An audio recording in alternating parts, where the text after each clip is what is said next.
Vamos a retomar desde donde quedamos entonces. Le toca el turno a Alfredo Mesa, responsabilidad del Estado y funcionarios públicos.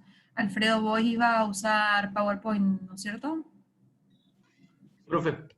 Bueno, te paso ahí te hago hospedador para que vos puedas compartir tu pantalla.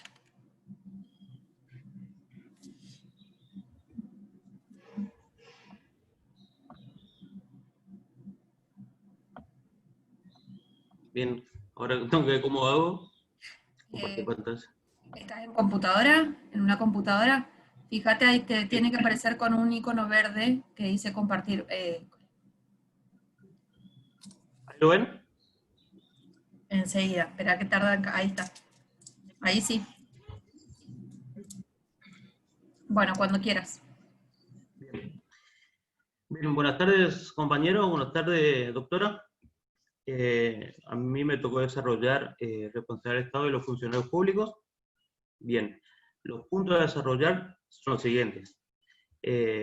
Hablaré un poquito sobre la evolución histórica, sobre la responsabilidad del Estado, conceptos, caracteres, requisitos, tipo de responsabilidades, eximientes, prescripción de la acción, responsabilidad de los funcionarios públicos y la jurisprudencia. Bien.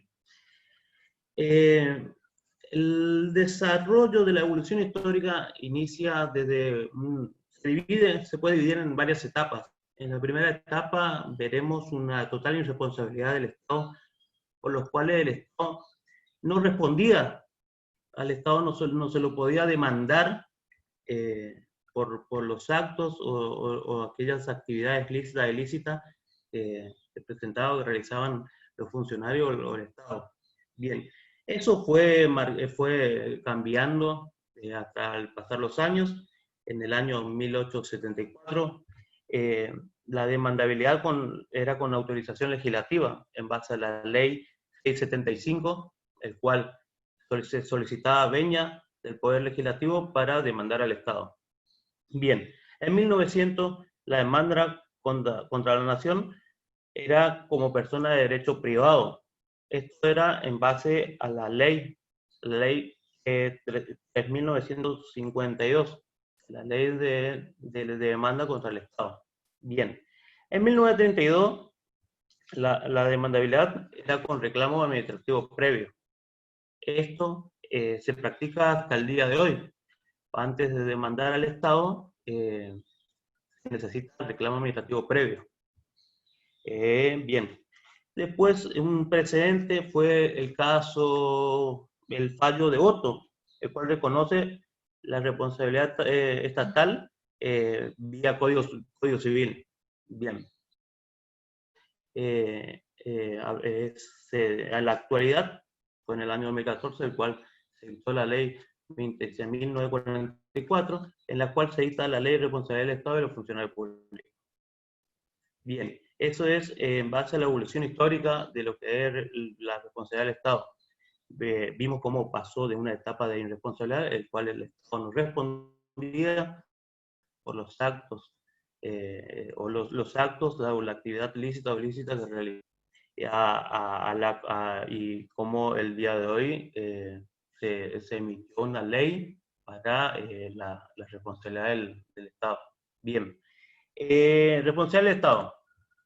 Hay responsabilidad del Estado cuando los hechos o actos emitidos por sus órganos en el ejercicio de sus funciones ocasionan un daño y perjuicio susceptible de aplicación pecuniaria. Bien, esto es tanto para los funcionarios públicos como para los órganos del Estado. Es considerado que los funcionarios públicos son órganos del Estado.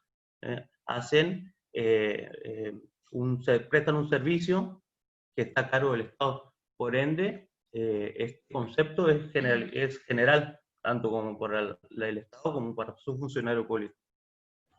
Bien, ahora pasaré a enunciar algunos enunciados que están en el Código Civil con respecto a la responsabilidad del Estado. En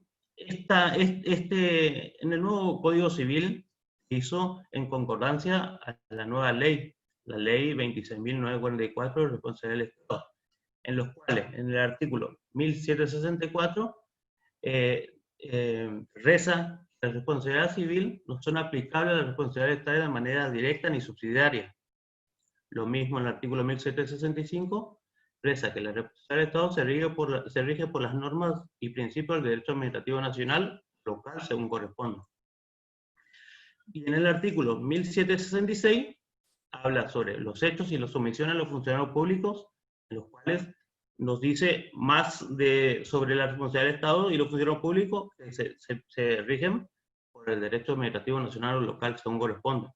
Esto se hace en base a que cuando se dictó la ley 26.944, se invitó a las provincias para que realicen su propia ley, o si bien se puedan regir por la ley nacional de responsabilidad del Estado. Bien. La nueva ley de responsabilidad del Estado se hizo, como lo he dicho, se hizo en concordancia al proyecto del Código Civil y Comercial. Por eso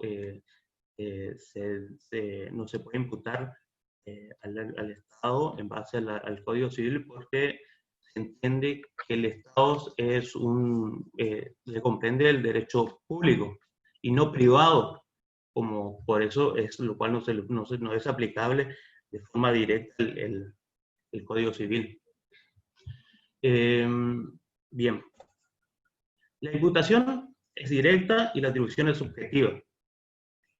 Esto es, ya sea por el normal o anormal funcionamiento del servicio.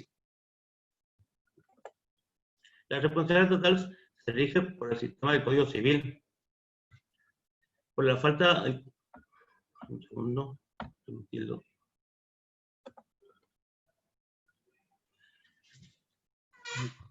Bien. La responsabilidad estatal se distingue del sistema del Código Civil porque la nación a falta que hubieres producido, y en el caso de la ocasión del servicio ya no es una conducta de una persona con su voluntad, sino la visión objetiva del servicio tal cual ha sido cumplido regular en el caso de responsabilidad legítima e irregular o defectuoso en la responsabilidad legítima. Bien, en este caso no importa si la responsabilidad, no importa si de la responsabilidad subjetiva, lo que importa es objetiva, porque no se estudia y no se tiene una visión en cuanto a la responsabilidad del funcionario público. No importa si el funcionario público actuó con dolo o culpa, porque no se tiene en cuenta lo subjetivo, sino lo objetivo. Depende del servicio, si se brindó de forma regular e irregular. Eso es en cuanto a la responsabilidad objetiva. En cuanto a la imputación a la conducta es considerada directa. Si la prestación del servicio se encuentra a cargo del Estado, este debe responder por el cual es imputable la conducta dañosa, concluyendo en que es directo. Por eso es una responsabilidad, es directo y objetivo. Bien. Ahora pasaré a desarrollar lo que sería tipo de responsabilidad. Entendemos por tipo de responsabilidad dos tipos, tipo contractual y tipo extracontractual. En los tipos contractual tenemos aquellos que son emitidos por algún tipo de contrato, y que en este caso son por incumplimiento de contrato, etc.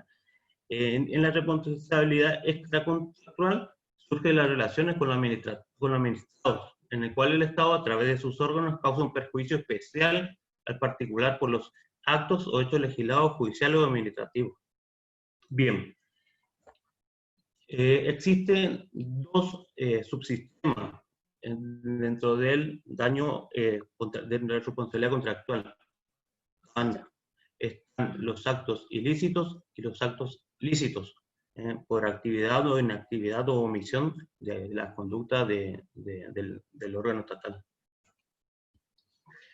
Bien, los requisitos del daño estatal por actividad o conductas ilegítimas son el daño cierto y mensurable en dinero, la imputación material al órgano estatal, la relación de causalidad adecuada, la falta de servicio, actuación o omisión irregular del Estado. Un ejemplo: un vecino que se encontraba en su casa recibe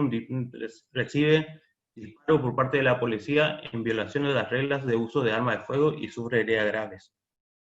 Bien, ahora veremos los requisitos para el daño estatal por actividad de conductas lícitas. En esta hay dos puntos más que a diferencia de la actividad ilegítima, porque en el grado de la imputación es otra, porque veremos los requisitos son el daño cierto, actual y mensurable en dinero, la imputabilidad material al órgano estatal, la relación de causalidad directa, inmediata y exclusiva. Y ahora veremos la diferencia en lo ilícito, que es la ausencia del deber jurídico soportar el daño y el sacrificio especial, diferenciado del que sufre el resto y configurado en la afectación de un derecho adquirido. Bien, ¿qué entendemos de esto? A diferencia de la actividad ilegítima, la conducta lícita o la actividad legítima que realiza el Estado en aquellos en el ejercicio de sus funciones, como por ejemplo el poder de policía, por la cual nosotros necesita ejecutar ese poder de policía, expropiando una propiedad que se encuentra en una propiedad mía, por eso habla de un derecho adquirido. Necesita realizar una expropiación de una propiedad que me pertenece y lo hace amén del beneficio público. Lo hace, y lo hace todo en función del poder de policía que tiene. Entonces nosotros, eso es considerado como una actividad legítima que realiza el Estado. Puse acá como ejemplo una expropiación o una construcción de obras públicas.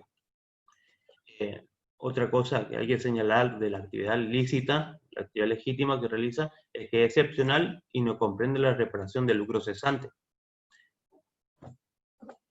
Bien, los eximientes.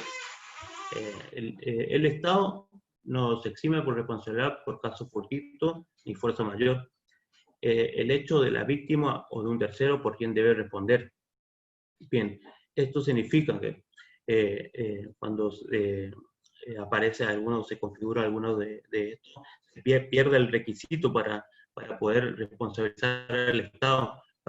Por ejemplo, veremos lo que es un tercero por quien no debe responder. El Estado responde por aquellas responsabilidades que están, o aquellos servicios que están a cargo del Estado y que lo realizan los funcionarios públicos, pero no responde por aquellos terceros o aquellos que brindan un servicio que no están a cargo del Estado.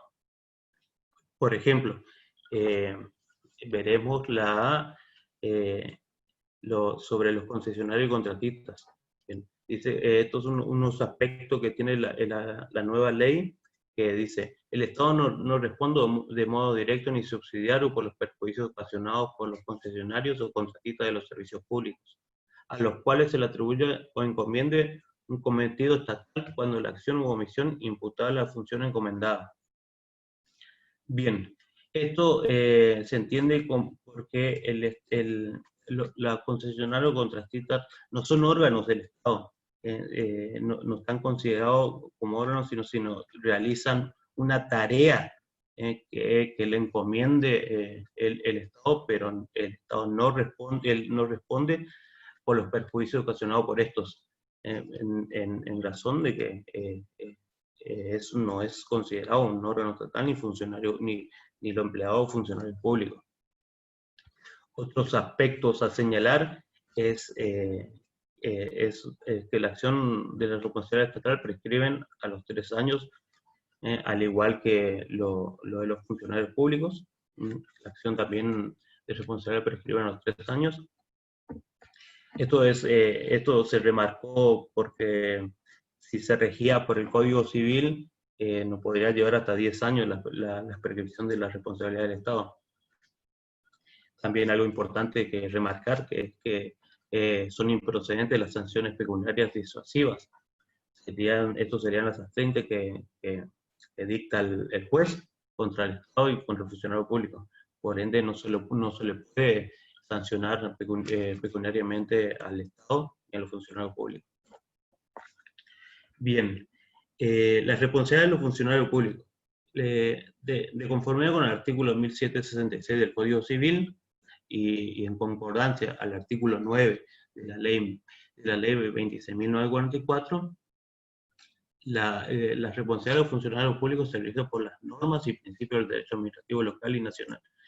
Esto siempre y cuando se cumplan todos los presupuestos previstos por las normas, es decir, que el funcionario público y el daño que ocasiona por el ejercicio irregular de la función. Eso significa que el funcionario público tiene que estar realizando tareas del órgano estatal, tareas encomendadas por el Estado. Obviamente que si el funcionario público se encuentra realizando actos ilícitos por otro tipo ajeno al servicio, no, el Estado no debe responder por ello. Pero sí, si realiza un ejercicio de forma regular o irregular encomendado por el Estado. Bien, sobre el tema de la jurisprudencia, yo remarqué tres jurisprudencias, las cuales fueron bases para lo que es hoy la ley de responsabilidad del Estado. Una es Tomás de Voto con la Nación, y la otra es Ferrocarril Oeste contra la provincia de Buenos Aires, y la otra es Badel contra la provincia de Buenos Aires también. Bien, en el fallo de Voto de 1933, en esta fue un hecho donde unos funcionarios públicos que se encontraban realizando tareas de limpieza se encontraban realizando tareas de limpieza en un de limpieza, se encontraban realizando quemas en un predio, en un telégrafo, ahí está, no olvidé la palabra, se encontraban realizando quema, el cual producen de forma negligente, se produce una chispa que va a la empresa de Voto, Tomás de Voto, y esto produce que se quemara 4.050 hectáreas de la empresa y perdiera la forma de producir agropecuariamente la explotación de esa tierra.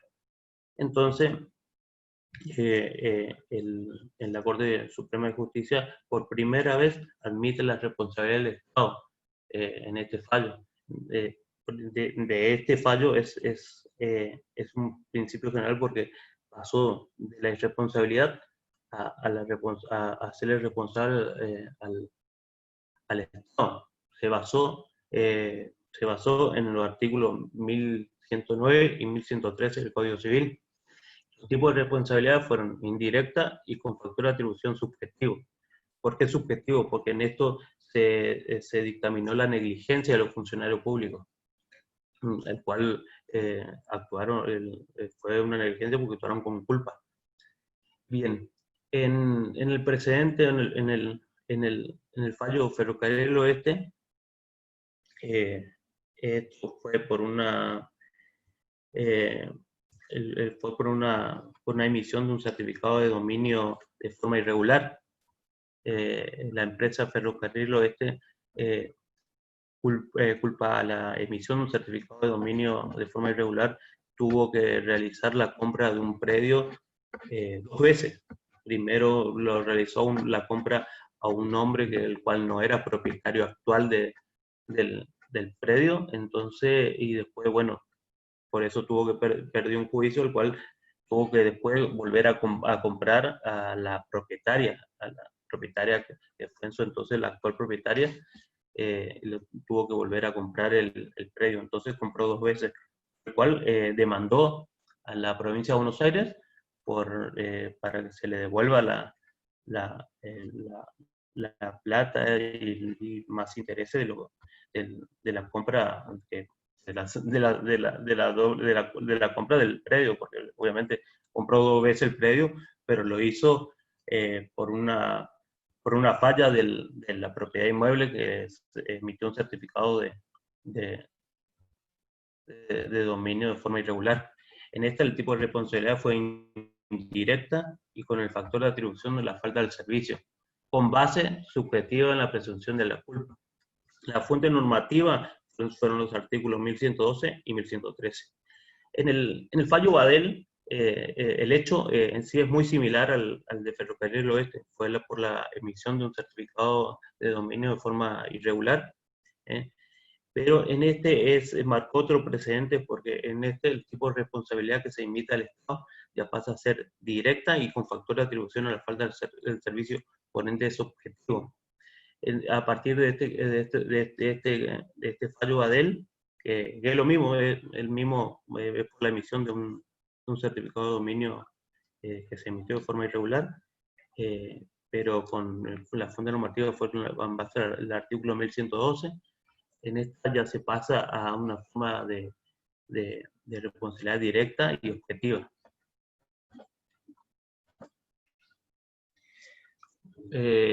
Eso todo, profe. Bueno, deja de sacar desde arriba de la computadora, te va a decir dejar de compartir pantalla o algo así. Bueno, y ahí posicionate en mi video los 3 puntitos suspensivos y ahí te va a decir hacer hospedador.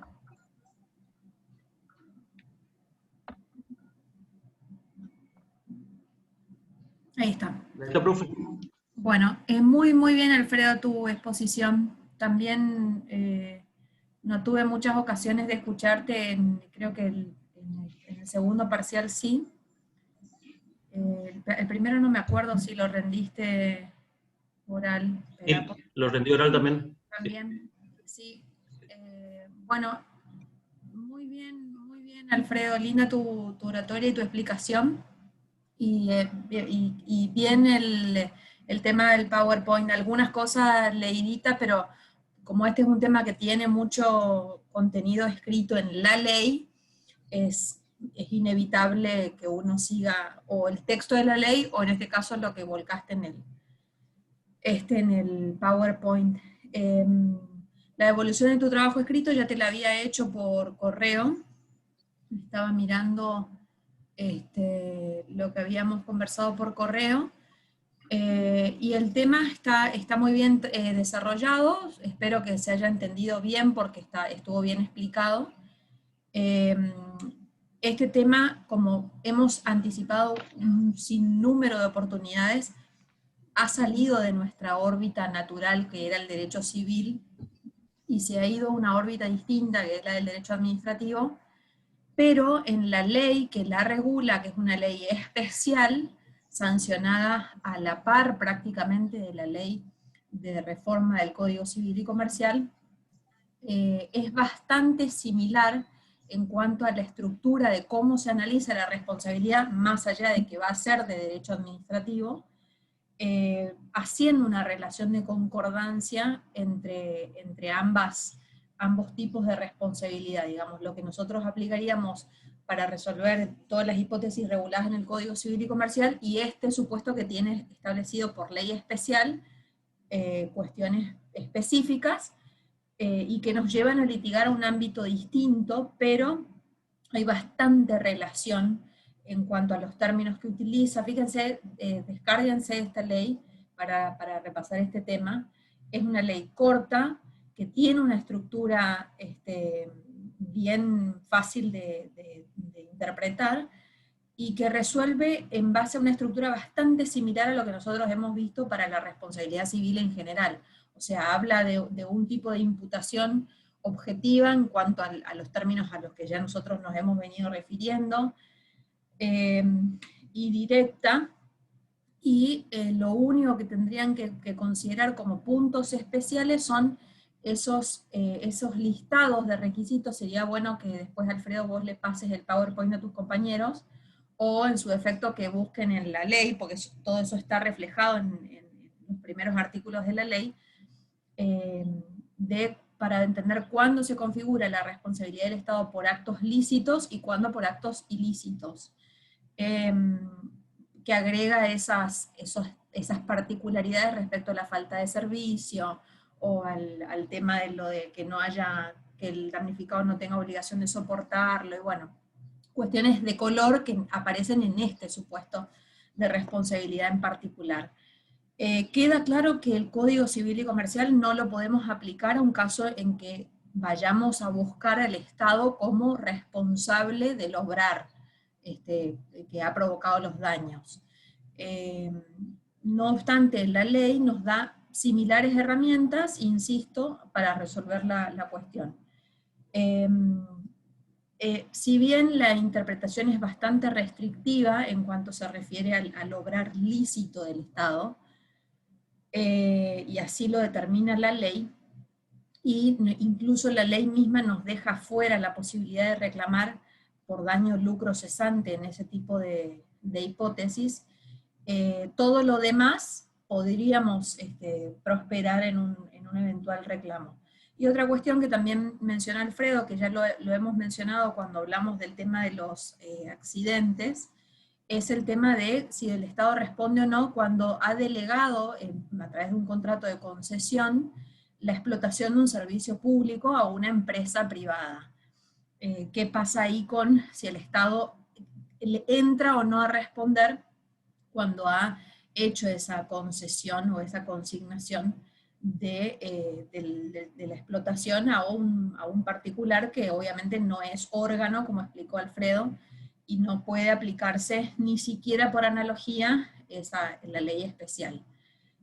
Fíjense la correlación que hay numérica, fíjense que esta ley es la 26944, y la ley de unificación del Código Civil y Comercial es 26994, o sea, fueron dictadas así un caso que la verdad que merece la pena destacar, teniendo en cuenta la cantidad de contradicciones que tenemos aún subsistentes en nuestra legislación, que se haya dispuesto un satélite globo, digamos, central para todo lo que es código de fondo, y que se haya tratado de guardar relación con una ley que se va a aplicar en la órbita del derecho público. Es loable, digamos, la labor. En el mismo sentido, al haber ajustado el mismo plazo de prescripción que utilizamos para la responsabilidad civil en general. O sea, fíjense que si bien esta ley entró en vigencia antes que el Código Civil y Comercial por una cuestión de que el Poder Ejecutivo dispuso cuándo iba a entrar en vigencia el código, que lo difirió un poco más, esta ley entró en vigencia primero en un tiempo en donde todavía no estaba vigente el plazo de 3 años. No obstante, hoy nosotros tomamos las dos normas en vigencia y están concordados los plazos de prescripción, lo que también contribuye al sistema, a que haya una coherencia en el sistema de responsabilidad. Y aprovechando el comentario de Abraham, ahí hecho en el chat, está correcto lo que destacó Alfredo, ya es un tema que lo habíamos dado en la etapa anterior, el tema de la posibilidad de aplicarle a astraintes, que es nada más que una correlación, que el código termina siendo, en el artículo 804, el agregado en el infine. No obstante lo cual, como lo explicamos en aquella oportunidad, ya hay jurisprudencia y toda una corriente doctrinaria, ¿no es cierto?, que de alguna forma sostiene que sí sería posible aplicar astraintes a los funcionarios y al Estado. Y ya hay casos en la jurisprudencia, como lo menciona Abraham. Bueno, no me acuerdo si iba a comentarles algo más. Bueno, y respecto a la jurisprudencia que elegiste, está muy bien, evidencia, digamos, toda esa evolución en los periodos. El tema de responsabilidad, si ustedes cursan luego administrativo o están cursando administrativo, lo van a volver a ver, van a ver cómo también desde el punto de vista de la Corte fue cambiando los criterios respecto al obrar lícito e ilícito del Estado, y hoy termina plasmado en esta ley que seguramente integra también el contenido de derecho administrativo. Hubiera, así como para pedirte algo más, hubiera estado buenísimo que encontraras alguna jurisprudencia que ya resuelva con esta ley en vigencia. alguna sentencia del fuero contencioso administrativo donde se condena al Estado aplicando esta ley, pero ya como agregado, o sea, porque en realidad la consigna está cumplida, pero como en este caso ya tenemos una ley que tiene varios años de vigencia, jurisprudencia debe haber. Pero bueno, la consigna está cumplida, digamos, en lo que respecta al aspecto formal. Bueno, estamos, chicos. Avanzamos con el tema que sigue, que arrancamos con los profesionales liberales. Acá el tema está dividido en profesionales abogados y profesionales médicos, pero tienen un cuerpo en común que ambos trabajos han consignado, acerca de la responsabilidad de los profesionales en general, digamos, sin ir a las especialidades que yo les sugerí, sino que atendiendo, digamos, al concepto de profesional, etcétera, hay un cuerpo común. Así que escuchamos, en primer lugar, a Arián Rodríguez Razongles, y luego a Pedro Silva. En el caso en que, para no ser reiterativos, sugeriría que Pedro, que es el que va a hablar segundo, sí, no sé si están conectados los dos, Arián sí, y Pedro Silva también. Bueno, tendrías que, Pedro, habilitar tu cámara. Sería bueno que a la primera parte que Arián vaya a explicar, que no haga a la especialidad específica de los profesionales abogados, sino a los términos generales, ya hagas ahí tu comentario, Pedro, si entonces no vuelve a repetirse la misma parte introductoria y después ya vos te dedicas exclusivamente a los médicos, que ya vi que está también muy completo tu trabajo. Bueno, así que primero escuchamos a Arián. Pedro, vos habilita tu micrófono y hacemos ahí el intercambio en la primera parte. Arián, ¿vos tenías PowerPoint para utilizar? No. No, doctora, no. Bueno, está listo. ¿Te escuchamos? Bueno, buenas tardes. A mí me tocó el tema de responsabilidad civil de los abogados. A modo de introducción, responsabilidad de los profesionales. La responsabilidad de los profesionales es aquella en que incurre quien ejerce una profesión por no cumplir con los deberes especiales que ésta le impone, requiriendo para su procedencia de los elementos, de los mismos elementos comunes a cualquier responsabilidad civil, que son antijuricidad, imputabilidad, el daño y la relación de causalidad. En sentido estricto, profesionales son aquellos que realizan una actividad en forma habitual, es decir, de manera continuada y como modus vivendi de la persona. Otras posturas, como la tradicional, sostienen que profesional es quien posee un título universitario que avale el nivel técnico, y de saber y la capacitación que tienen quienes realizan una tarea específica. Asimismo, está vedada el ejercicio de la profesión, digamos, a quienes no poseen el título habilitante. Son, en esta concepción, profesionales los abogados, escribanos, ingenieros, médicos, etc. El Código Civil y Comercial establece un sentido estricto y dice en su artículo 1768 que son profesionales quienes poseen un título universitario para el desarrollo de su actividad y que realizan una tarea predominantemente intelectual. El artículo 1768 establece que la actividad del profesional liberal estará sujeta a las reglas de las obligaciones de hacer. La responsabilidad es subjetiva, excepto que se haya comprometido un resultado concreto, cuando la obligación de hacer se preste con cosas. La responsabilidad no está comprendida en la sección 7 de este capítulo, excepto que causen un daño derivado de su vicio.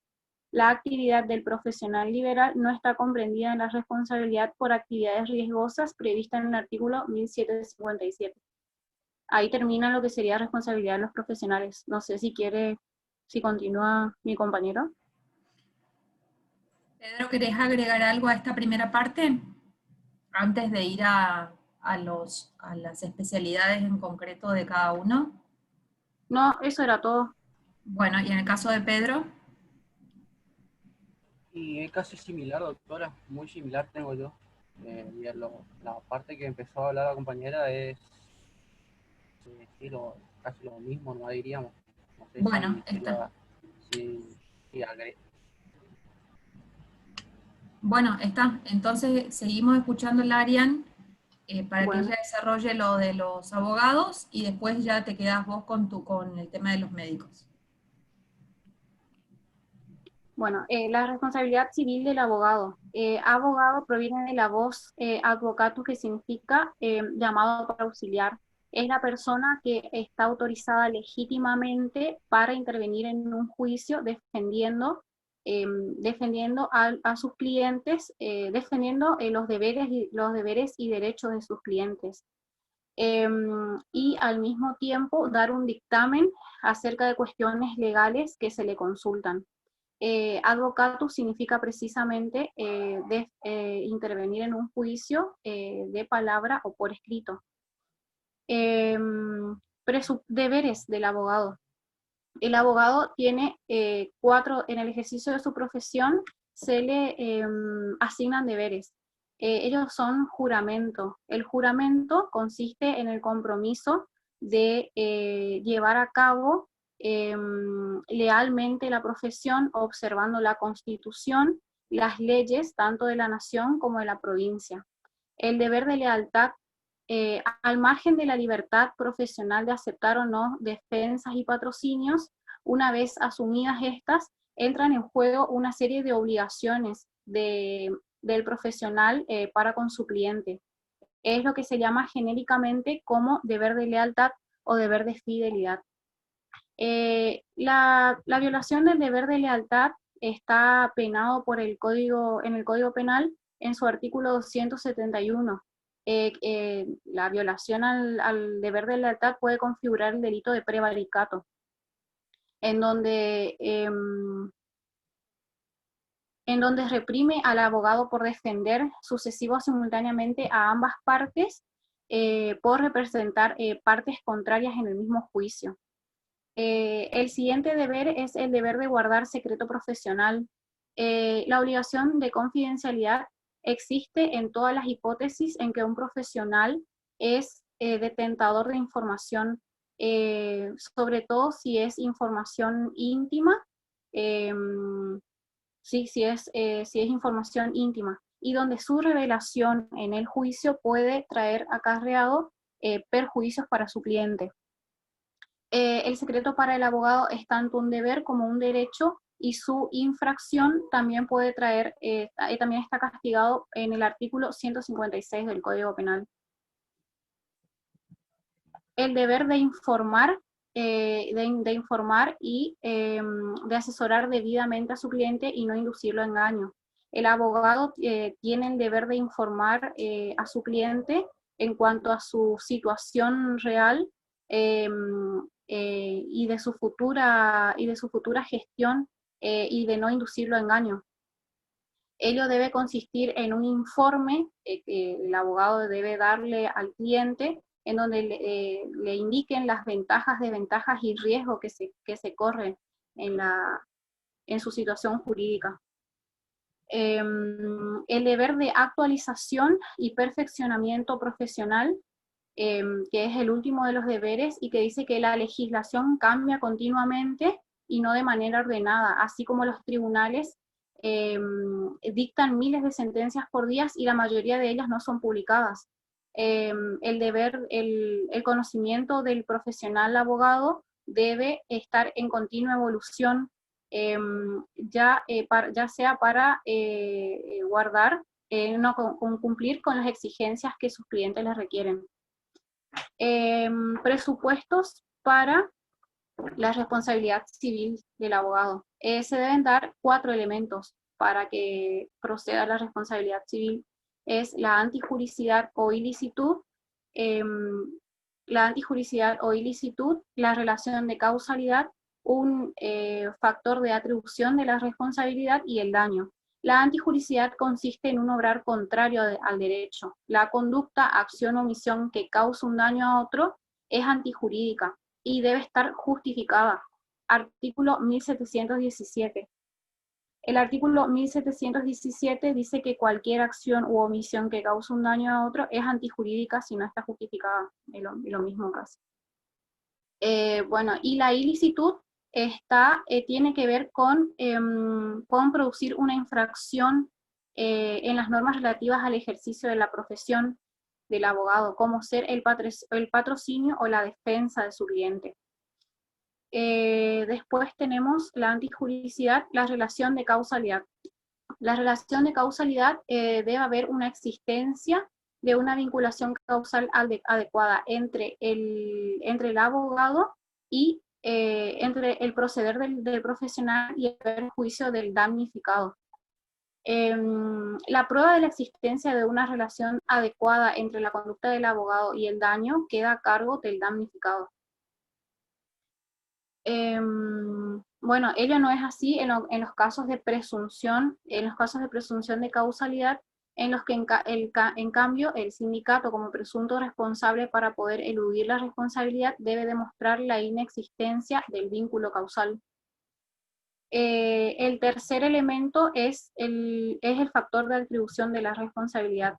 Necesaria para su concurrencia es el factor de atribución de la responsabilidad, que suele ser subjetiva u objetiva, y que la ley repute como apto o idóneo para sindicar en cada caso a quién es el sujeto responsable.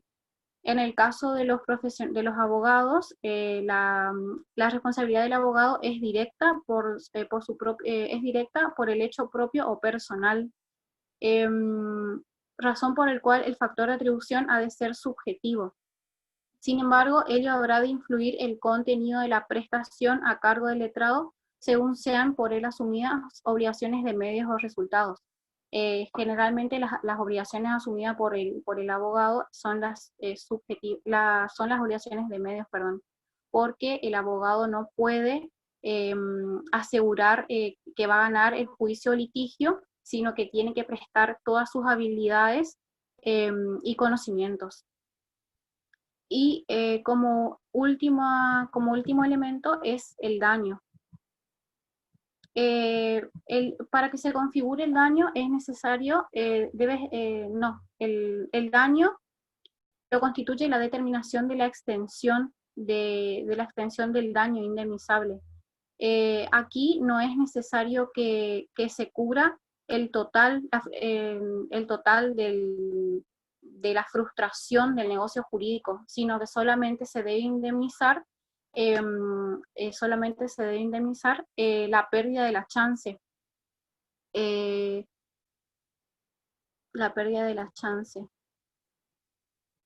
Bueno, el resarcimiento de ello debe consistir en la reparación de la pérdida de la chance o posibilidades de éxito, cuyo menor o mayor grado de probabilidad habrá de depender en cada caso de sus particulares circunstancias fácticas. Para que el cliente pueda pedir del abogado una indemnización, digamos, debe demostrar la pérdida de la chance. Y en cuanto a la jurisprudencia, responsabilidad por caducidad de la instancia, la jurisprudencia ha resuelto que existe responsabilidad civil del abogado por dejar perimir la instancia. Ello es una terminación anormal del proceso por el solo transcurso del tiempo, en razón de no haberse instado la prosecución dentro de los plazos fijados en la ley. También si ello trae aparejado la pérdida de los derechos sustanciales. Y bueno, y la jurisprudencia que elegí se responsabiliza al abogado por mala praxis, atento a su diligencia, por no ejecutar una creencia denominada sentencia firme. Ello es cuando el abogado, como apoderado, no ha culminado con el juicio. Y se le debe condenándolo a reparar al cliente el daño moral y la pérdida de la chance. Y en cuanto a su cliente, lo que le pasó fue que perdió la pérdida del derecho por el decreto de la prescripción de la acción, cuando ya tenía sentencia favorable para el cobro de la indemnización que le correspondía. Eso es todo, doctora. Bueno, Arián, la devolución de tu trabajo escrito ya te la había hecho por correo, Por correo. que estaba muy bien. Y tu exposición también muy bien, linda. En algunos fragmentos se te iban los ojos hacia un lugar, hacia un costado, que se ve que algo estabas leyendo ahí, algún machete tenías ahí pegadito, pero Sí, está bien. Yo les dije que en los ojos se les nota todo cuando están hablando, así que... uh-huh. Bueno, y el tema está bien encarado. Acá lo vital, en el caso puntual del abogado, es determinar el tipo de obligación que el abogado vaya a asumir, teniendo en cuenta todos los deberes que el letrado asume en relación a su cliente, como explicó la compañera.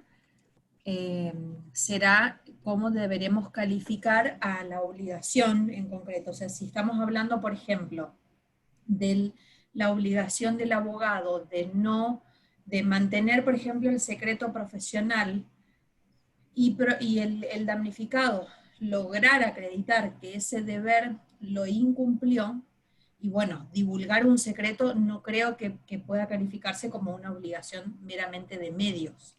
O sea, si habláramos de esa obligación en particular, por ejemplo, que el abogado fuera a la radio y comentara el caso de su cliente todavía no resuelto, sin su permiso, y divulgara información que el cliente le otorgó en forma confidencial, desde el momento que comienza a hablar, la obligación está incumplida. Entonces, ese tipo de obligación, por ejemplo, podría calificarse como de resultado.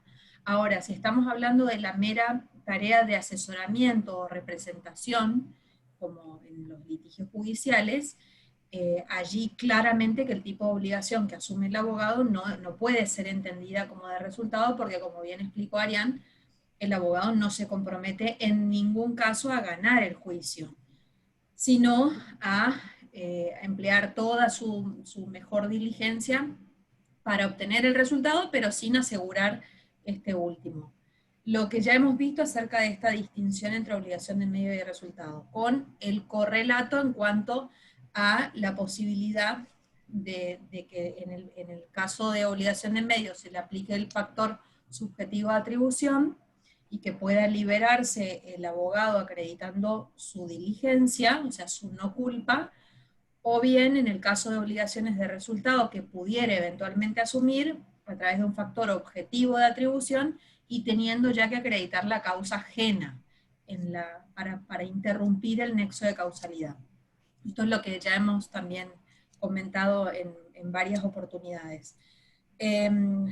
En la tarea de representación, el abogado puede asumir también distintos roles, porque que a su vez pueden hacerle contraer obligaciones en concreto. Por ejemplo, no es lo mismo el tipo de responsabilidad que asume un abogado cuando actúa como letrado patrocinante, que cuando actúa como apoderado, por ejemplo. Cuando actúa como apoderado ya celebra con el cliente un contrato, que es un contrato de mandato, que si ustedes lo miran en el Código Civil, tiene prescriptas obligaciones a cargo del mandatario, que obviamente van a delimitar el marco normativo para establecer si esas obligaciones fueron incumplidas en la ejecución de ese contrato de mandato.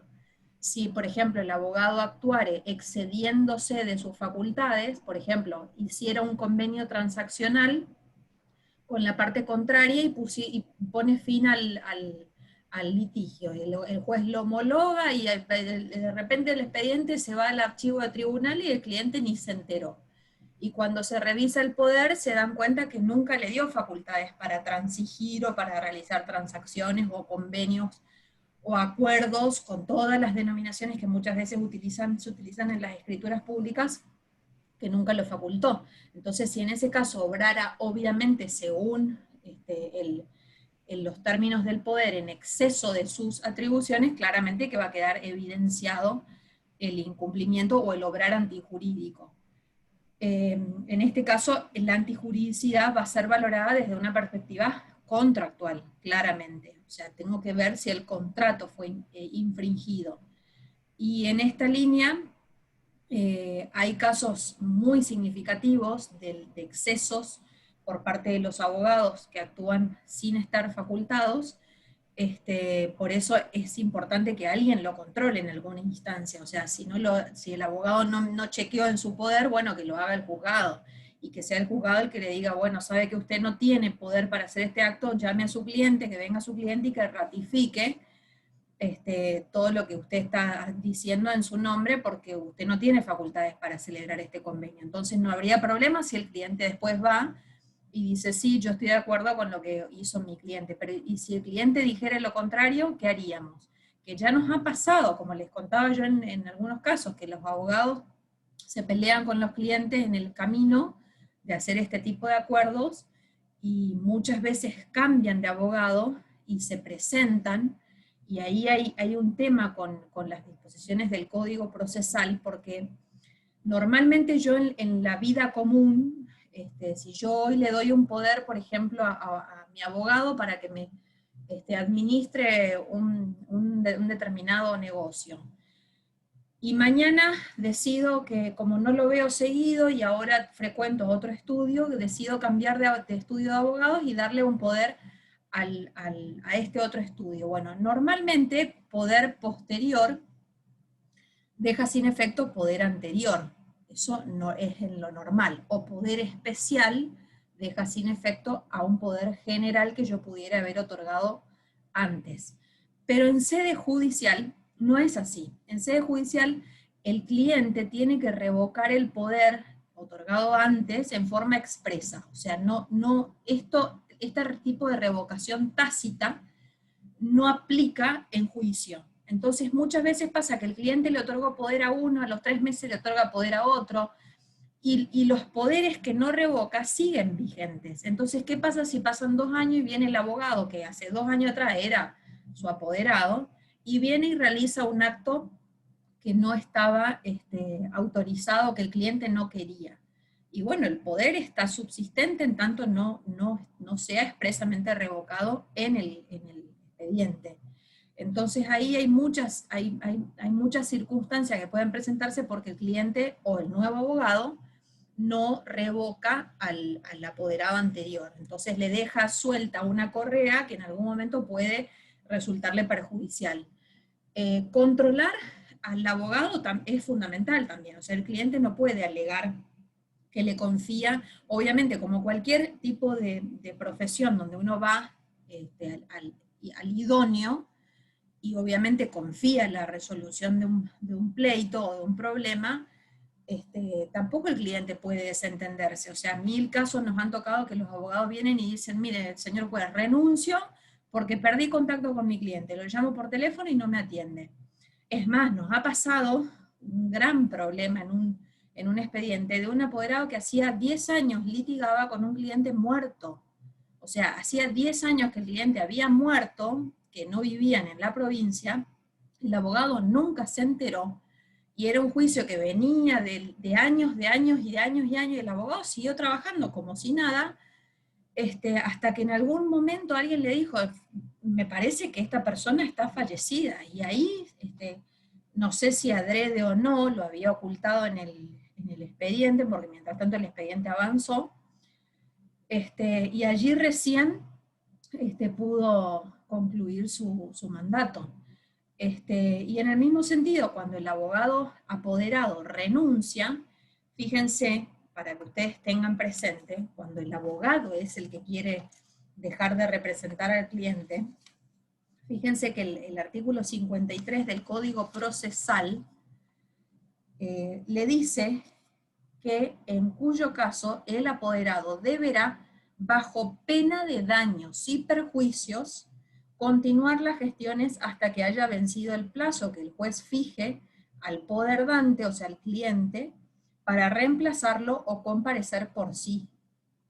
O sea, el mismo código le está diciendo, bueno, vos renunciaste, perfecto, pero hasta que tu cliente no esté en condiciones de presentarse a través de un nuevo abogado, si en el medio pasa algo, es responsabilidad tuya. O sea, si el cliente, por ejemplo, como comentaba Arián, en el medio se declara la caducidad de instancia, porque ese abogado que debía activar abandonó el proceso alegando su renuncia, que nunca se la comunicó al cliente, los daños y perjuicios están palmarios. Y el mismo código dice, o por ejemplo, perdiere la posibilidad de presentar un escrito un recurso de revocatorio, un recurso de apelación, y terminara quedándole firme algo que le es perjudicial.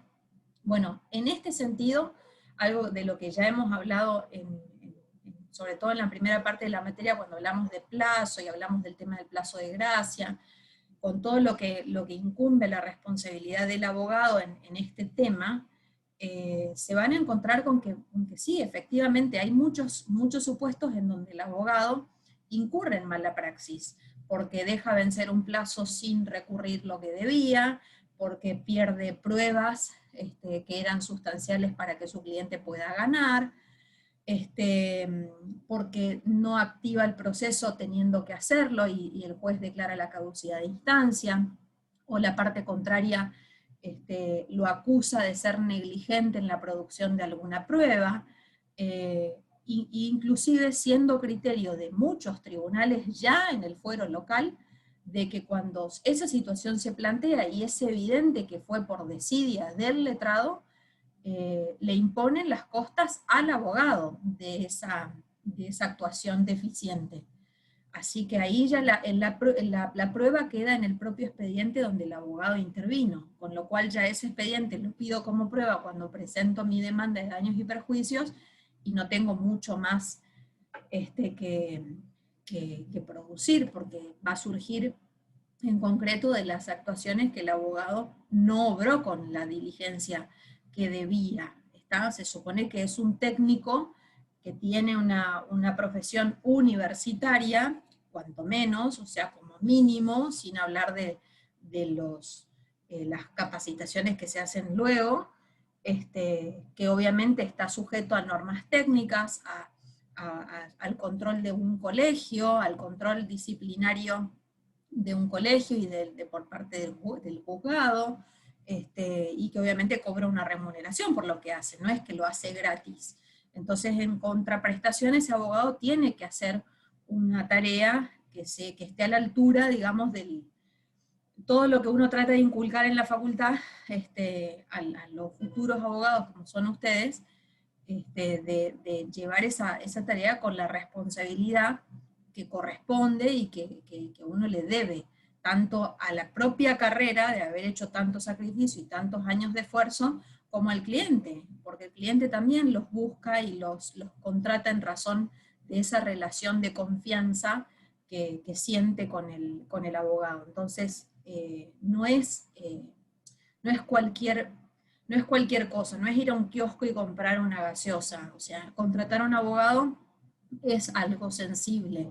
Entonces, esa relación que se construye, así como la del médico-paciente, que nos va a hablar ahora el compañero, es una relación que genera expectativas para el cliente que uno debe tratar de satisfacer en la medida de sus posibilidades y con el asesoramiento, como decía Arián, si es escrito mejor, si puedo presentarle ventajas y desventajas mejor, si puedo indicarle los riesgos de ir por acá y no por allá mejor, como yo les decía, eso es respaldo para ustedes, de que el cliente no venga después a desdecirlos en juicio. Y ni hablar si el abogado a la vez administra o recibe dinero del cliente, porque si encima el abogado cobra dinero en representación de su cliente, es doble la responsabilidad.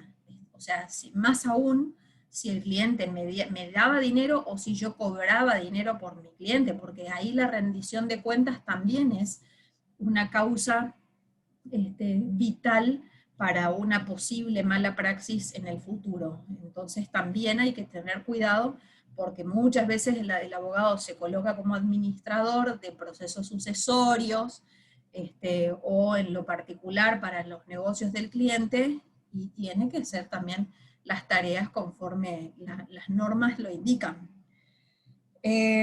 Bueno, escuchamos ahora a Silva con el tema de los médicos, a ver qué tiene de especial este otro tipo de profesional. Tenés que habilitar tu micrófono.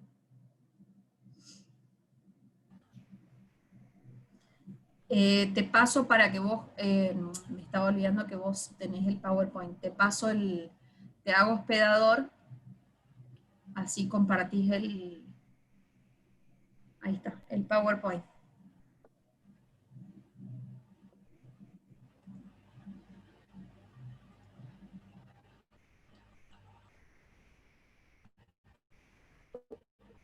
Ahí se ve, doctora. ¿Se ve, chico? Sí se ve, Pedro. Le voy a adelantar unas partes porque esa, la primera parte ya, como la compañera ya habló al respecto, de toda la parte general, digamos. Bueno. Y ya empezar en la parte del deber del médico. Bueno, a mí me había tocado la parte de la responsabilidad de los médicos.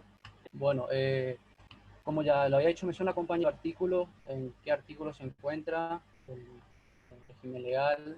A mí la parte acá que me corresponde empezar a hablar de la parte del deber del médico, donde dice que donde todo sujeto normativamente, en el caso de los profesionales, los médicos, entre ellas, se le potencian o se le incrementan en función a su ejercicio o su profesión, porque su función está relacionada a la vida de está relacionada a la vida y a la salud de las personas.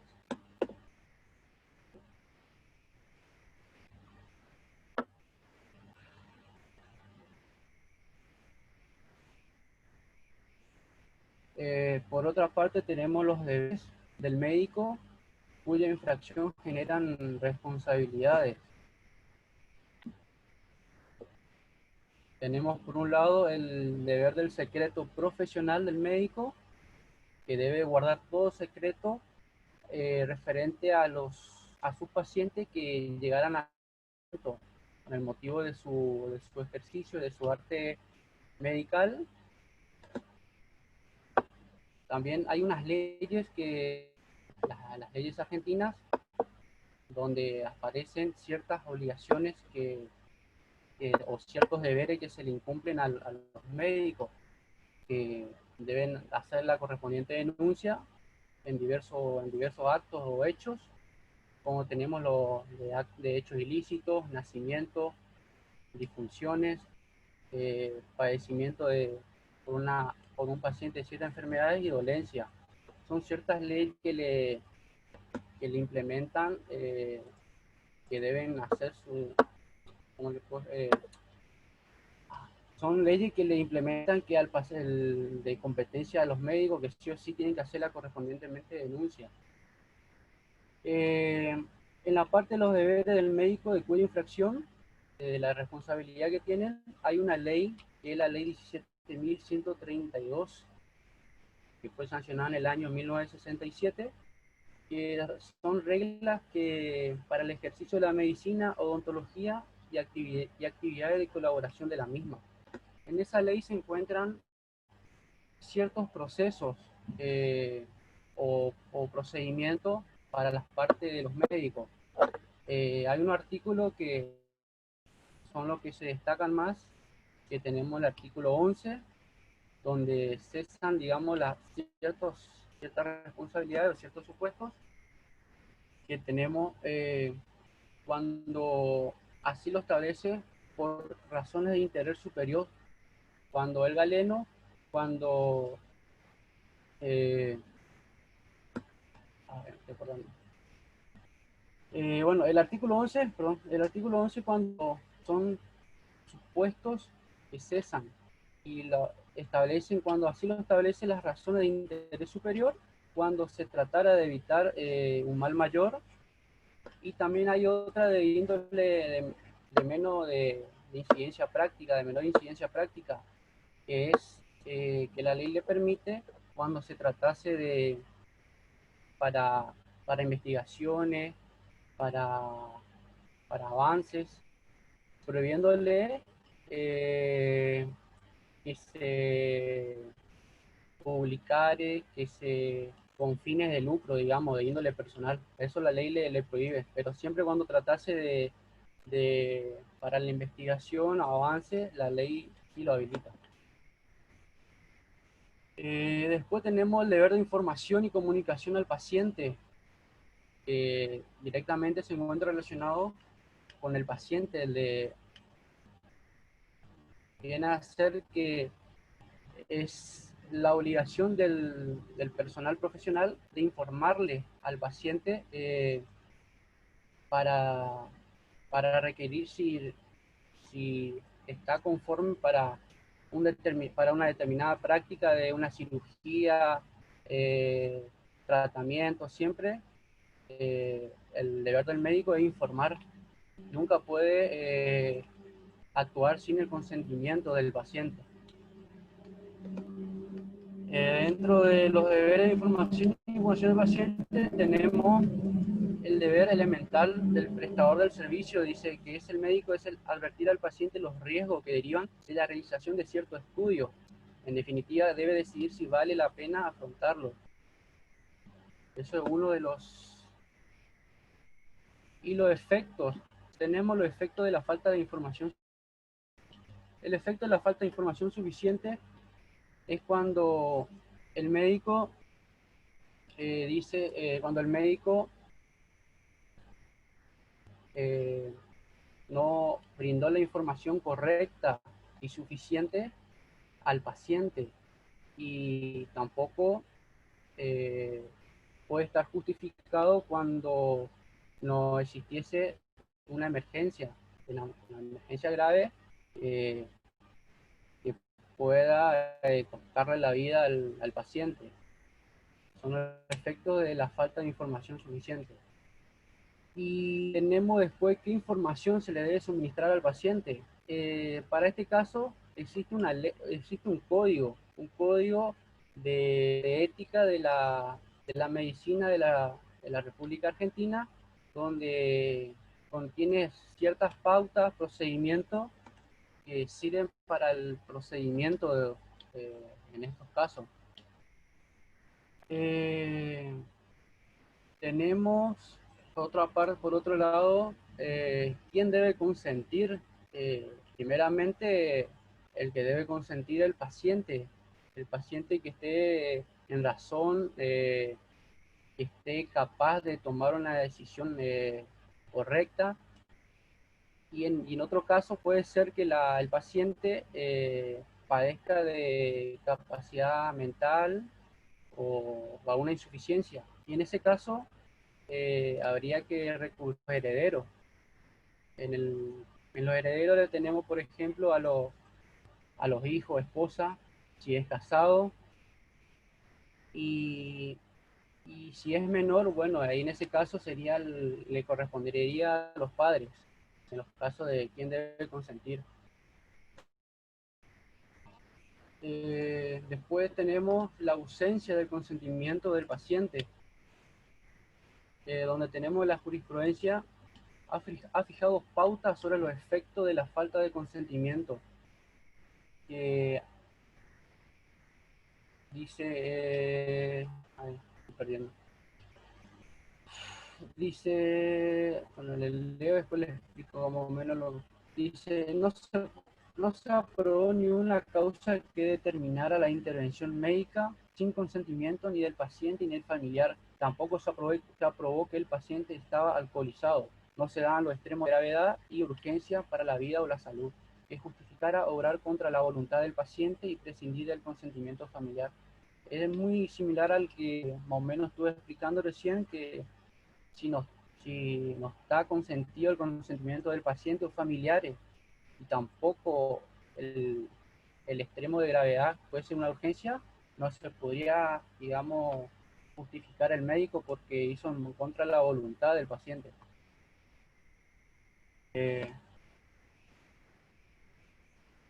Tenemos también las intervenciones quirúrgicas. En este caso, muy particularmente, se requieren de la conformidad por escrito del enfermo.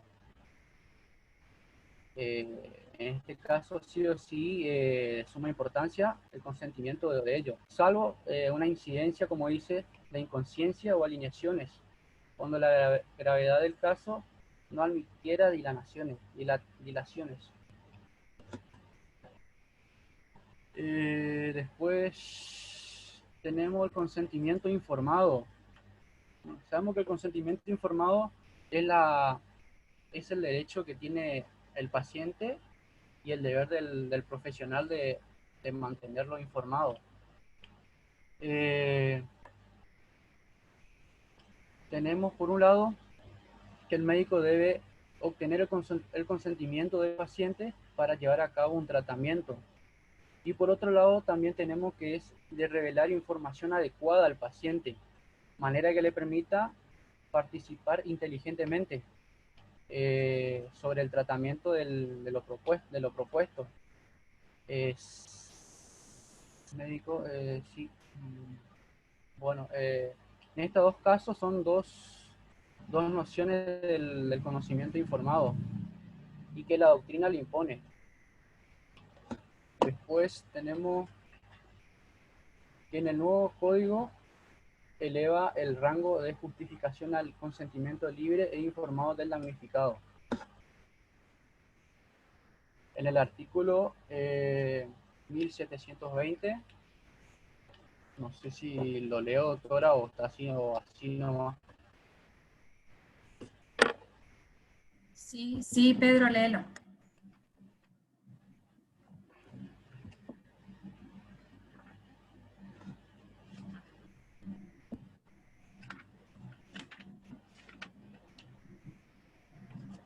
Artículo 1720.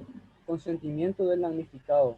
Sin perjuicio de disposiciones especiales, el consentimiento libre e informado del damnificado, en la medida en que no se constituya una cláusula abusiva, libera de la responsabilidad por los daños derivados de la lesión de bienes disponibles. Eso dice el artículo 1720. Siempre y cuando el daño no sea abusivo, más que especifica, digamos, el artículo.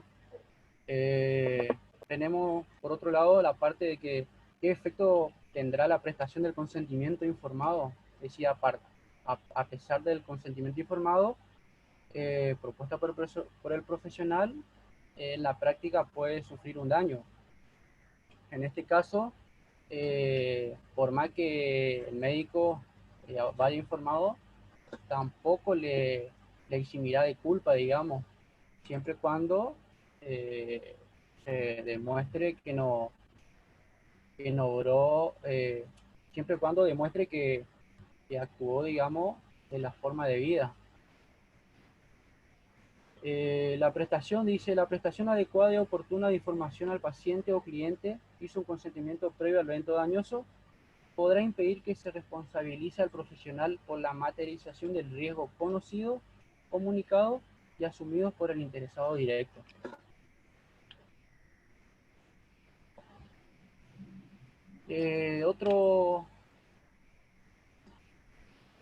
Otra parte dice el deber de llevar en debida forma la historia clínica. El deber de llevar la debida forma la historia clínica, aparte además de construir un importante complemento del deber de informar, posee un indudable carácter instrumental respecto a la prestación de asistencia médica. En este caso, el Código de Ética de la Asociación Médica Argentina es de diversos artículos. Entre ellos tenemos el artículo 168, 169, 170 y 171, donde dice todas las pautas o procedimientos que debe contener la forma de la historia clínica.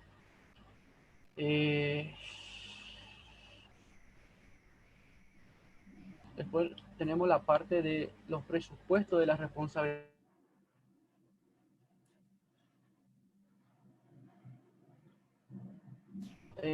La doctrina y la jurisprudencia responsabilizan al médico, constituye una parte de la responsabilidad profesional y se haya sometido a los mismos principios, donde aparecen daño, antijuricidad, factor de atribución y el nexo causal entre el acto médico y el daño causado. Por daño es, aparte de los principios generales, debemos tener en cuenta lo que surge también de algunos fallos, donde se tiene muy en cuenta por los tribunales,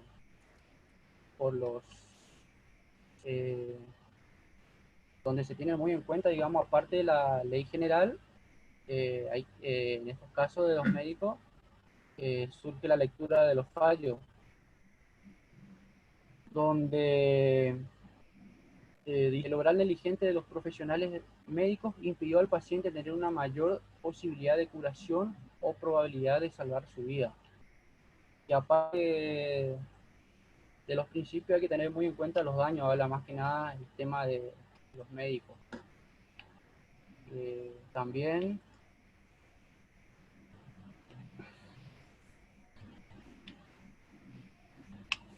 tenemos la antijuricidad. La antijuricidad es un elemento material o objeto de la responsabilidad. Consiste en la infracción de un deber jurídico preexistente. En el caso de los médicos, tenemos el precepto general del Código Civil y aparte también entrarían otros tipos de ley. Estaría la ley 24.193, trasplante de los órganos, la ley 17.132, que es el ejercicio de la medicina en este caso, y la ley 26.529, derecho de los pacientes. Es la distinto tipo de leyes que se debería tener en cuenta. El factor de atribución. El factor de atribución es subjetivo en la responsabilidad por el hecho propio, por la imputabilidad por culpa o dolo. La culpa del médico debe ser considerada con relación a tres aspectos esenciales. Tenemos el diagnóstico, que consiste que hace el médico valiéndose del examen de los signos que representan el paciente. Tenemos tratamiento, que ha sido como una acción beneficiosa para la salud de las personas, que es ejercida sobre el cuerpo. Y atención y cuidado del enfermo. La atención y cuidado del enfermo es todo contrato de prestación médico asistencial, que es un deber de brindar al paciente toda atención y cuidados necesarios.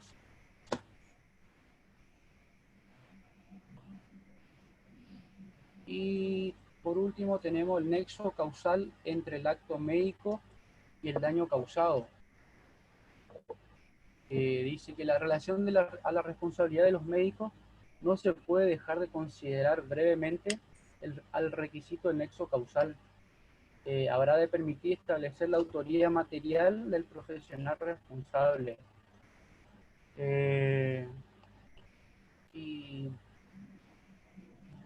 Y también puede ser tenido como efecto de su conducta en mira de fijar la extensión o medida de resarcimiento a su cargo. Y con respecto al Al caso, lo había mandado a usted, doctora, la jurisprudencia, pero me terminó faltando el fallo nomás.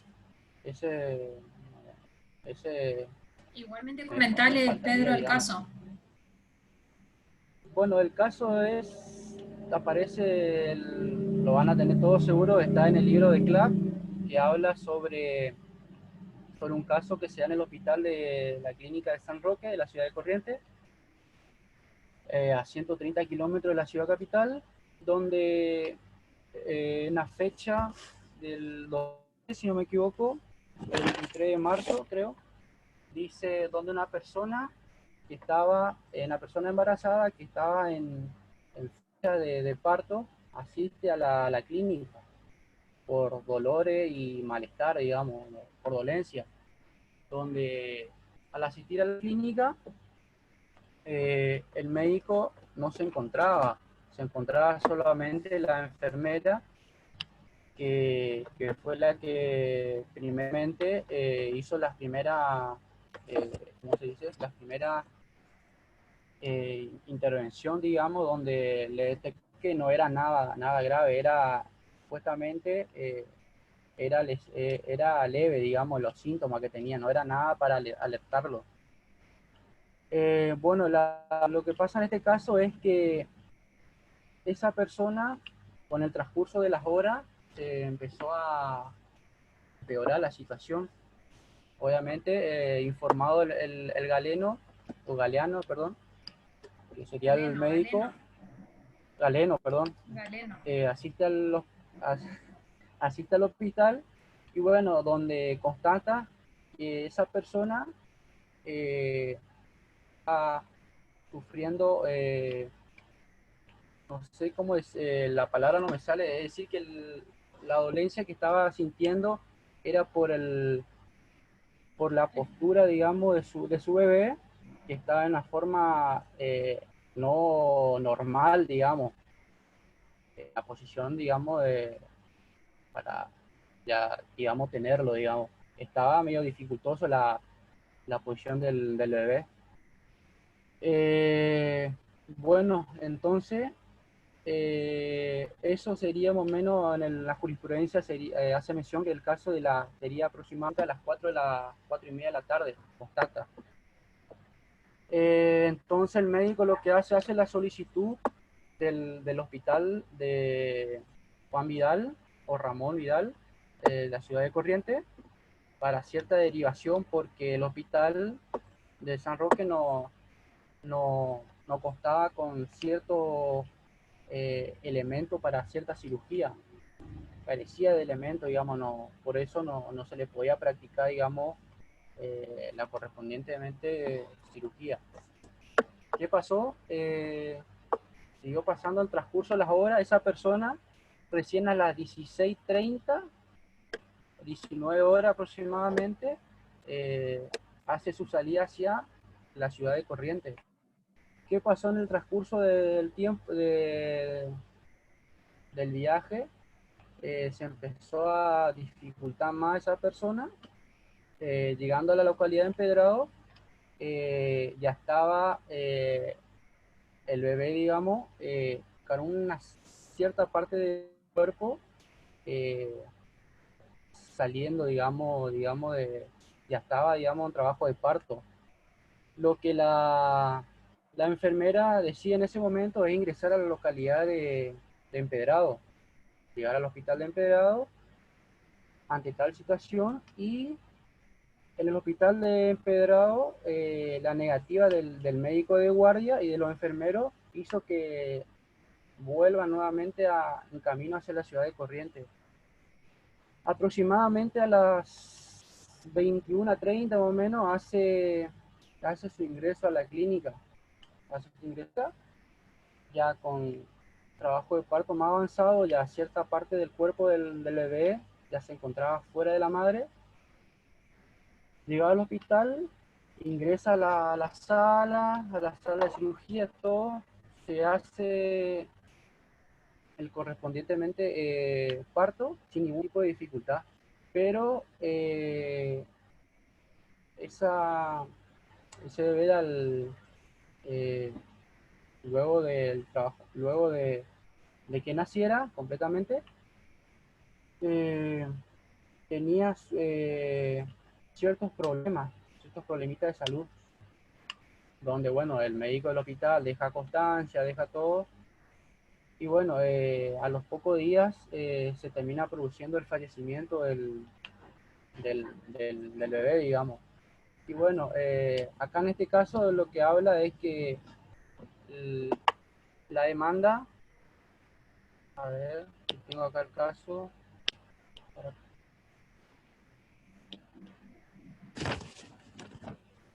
Bueno, el fallo hace que le demandaron el resarcimiento del daño moral y material sufrido por el fallecimiento de su hijo, hecho que atribuyeron a la negligente atención dispensada por el médico de guardia del hospital de San Roque. Ese fue la que le demandaron el caso. Bueno, el caso concreto es así, que la demanda lo hacen por la negligencia y la atención que no le brindaron a esa cierta persona, y que si el médico hubiese, ¿cómo decirlo?, hubiese obrado o prudentemente, se hubiese quizá evitado esa situación, digamos, porque lo que hace hincapié el tribunal acá es que esas horas de 2 horas aproximadamente, eh, que pudo haber sido evitado. Eso es lo que yo más o menos entendí. Sí, ¿Y qué más le puedo decir del caso?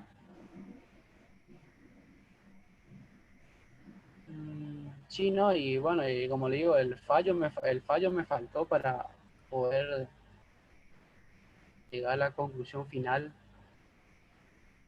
No, y bueno, en este Pedro, caso es más que Pedro, nada la negligencia.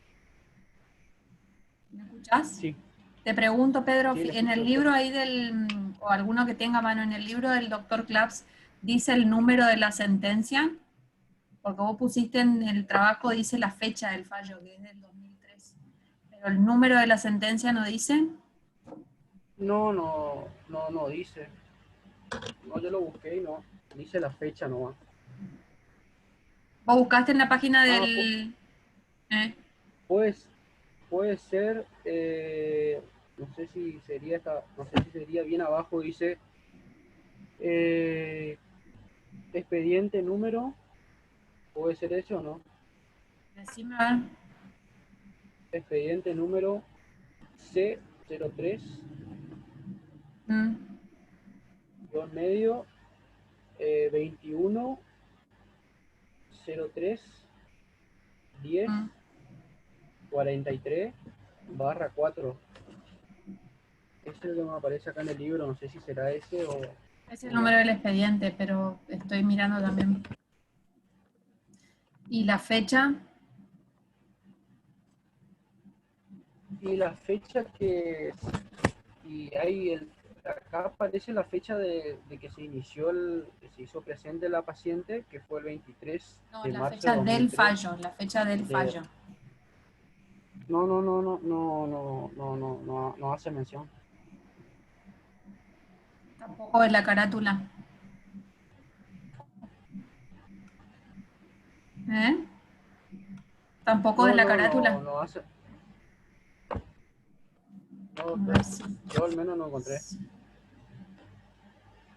Porque del año 2003 no hay publicado fallos en el Poder Judicial, la página del Poder Judicial, es viejo ya. Pero estaba tratando de localizarlo para ver si conseguíamos el fallo entero. Bueno, está bien, Pedro, hasta ahí está. Ahí cerrás tu exposición. Sí, pero doctora. Bueno, tenés que dejar de compartir la pantalla primero arriba. Bueno, ahí voy. Ahí Y, está. sí, y ahí andan los 3 puntitos que te salen en mi video. Y ahí sí, Hacer después, hospedador, doctora. hacer hospedador.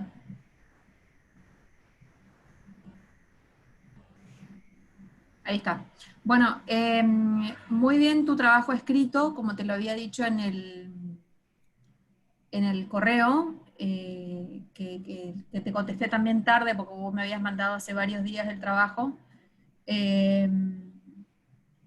muy bien el formato, todo estaba perfecto el trabajo escrito. No me habías mandado, no era obligatorio, ¿no es cierto? Pero no había visto, no había tomado razón de tu PowerPoint. Tu PowerPoint sí está largo, o sea, en términos de, digamos, de lo que se aconseja, tiene mucha información volcada que obliga, digamos, a hacer una lectura muy, o sea, a la par de escucharte, deberías acotarlo más, hacer alguna forma de gráficos o de esquemas más sintéticos para que no quede que estás leyendo todo lo que estaba escrito, digamos, en el trabajo. Pero en general está bien encarado. En cuanto al contenido, está muy completo acerca de los diferentes deberes que asumen los médicos. De vuelta, en este caso hay que distinguir según el tipo de prestación que asuma el médico, si es obligación de medio de resultados, lo mismo que ya dijimos respecto del abogado. Y acá la antijuridicidad, cuando valoremos la antijuridicidad, van a aparecer leyes específicas también, porque obviamente es una actividad que está regulada, no solo por la ley de ejercicio de la medicina, como decía Pedro, sino también por el Código de Ética Médico y por la Ley de Derechos del Paciente. Es un núcleo bastante importante de normas, a la par del Código Civil y Comercial, que obviamente tiene su norma base, que es la de los profesionales liberales, y los que tienen vinculación, como en el caso del consentimiento, en el caso de la historia clínica que aparece en los primeros artículos del Código. Y pueden aparecer otras leyes también, como la ley de ablación de órganos, la ley de muerte digna, bueno, cuestiones que hagan ya la particularidad del caso. O sea que la antijuridicidad va a estar, es de lo más complejo para analizar este tipo de responsabilidad. O sea, les diría que saliendo, o sea, teniendo en cuenta todos los supuestos de responsabilidad que vimos hasta acá, la responsabilidad del médico en particular es de los casos más difíciles para el abogado civilista. Y lo mismo para el juez, o sea, valorar la mala praxis médica es de muy dificultosa prueba, y si logramos obtener la prueba, que en su mayoría va a estar en la documentación médica, es complejo de analizar.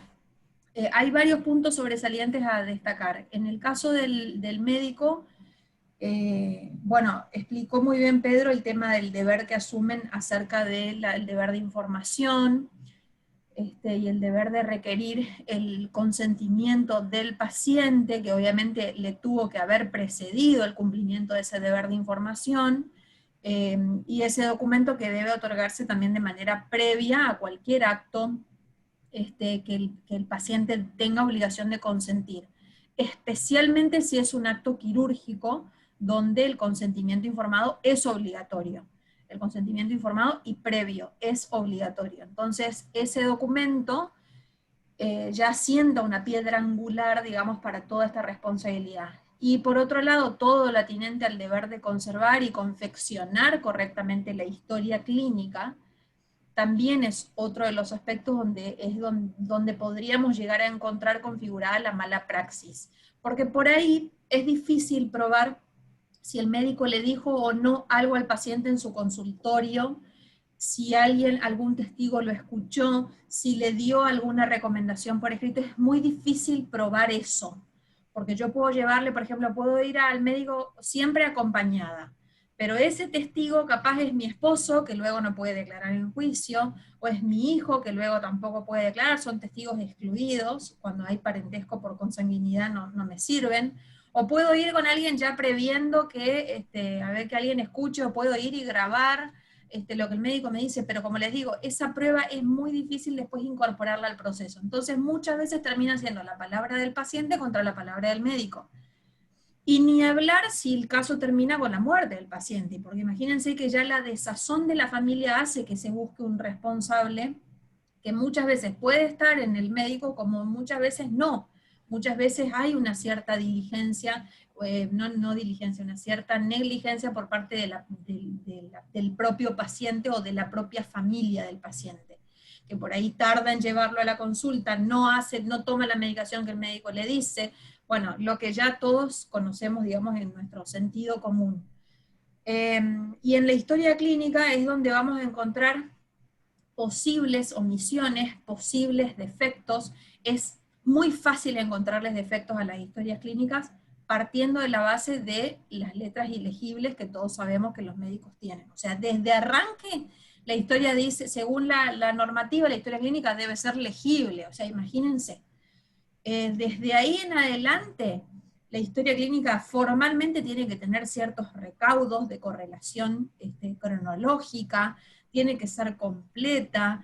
Esto implica que todo documento vinculado al paciente la integra, o sea, la historia clínica se compone de los consentimientos informados, de el pase por cada tipo de servicio médico que el paciente utiliza dentro del hospital o clínica donde está, con las hojas de enfermería que indican la evolución diaria del paciente, lo que se llama el documento de epicrisis, que es como un resumen desde el ingreso al egreso del paciente, donde indican todos los procedimientos quirúrgicos realizados, si se fueron quirúrgicos, o los diagnósticos que el paciente tuvo, si se fue de alta por motus propio o tuvo alta médica, si se fue por alta médica, con qué diagnóstico o con qué tratamiento el paciente debía mantenerse, además de todo lo que hace al protocolo quirúrgico en sí mismo si el paciente atraviesa una cirugía, porque el protocolo quirúrgico también es un documento en sí mismo.